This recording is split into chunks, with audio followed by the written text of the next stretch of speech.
پہلے سے ہمارے امپلائیز فیڈریشن کو اتنا مشکل ہو رہا ہے. بچے کا ٹیوشن کا فیس، اسکول کا فیس، گیس کا پرائس بڑھ گیا ہے، پیٹرول کا دام بڑھ رہا ہے، پہلے سے سبزی کا دام بڑھ رہا ہے. تو پہلے سے اتنا کٹنائی ہے، اور اگر ہم نے الیکشن کے نام میں اپنے امپلائیز سے پیسہ کلیکٹ کیا سینٹرلی، تو یہ ہمارے غریب تپراسا امپلائیز کے لیے ناانصافی ہوگا اور ان کو بہت کشٹ ہوگا. اسی کے لیے میں نے ڈیسائیڈ کیا ہے اور میرا آرڈر ہے کہ ہم لوگ کوئی بھی پیسہ امپلائیز فیڈریشن سے نہیں اٹھائیں گے الیکشن کے نام میں. یہ ٹھیک بات نہیں ہے. میں اپنا پیسہ لگاؤں گا، اور اگر کسی کو ہیلپ کرنا ہے امپلائی فیڈریشن سے تب آپ لوکلی ہیلپ کیجیے، لیکن سینٹرلی میں ایک پیسہ نہیں اٹھاؤں گا.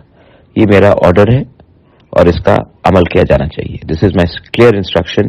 نو money will be collected centrally in the name of election from our poor Tiprasa employees.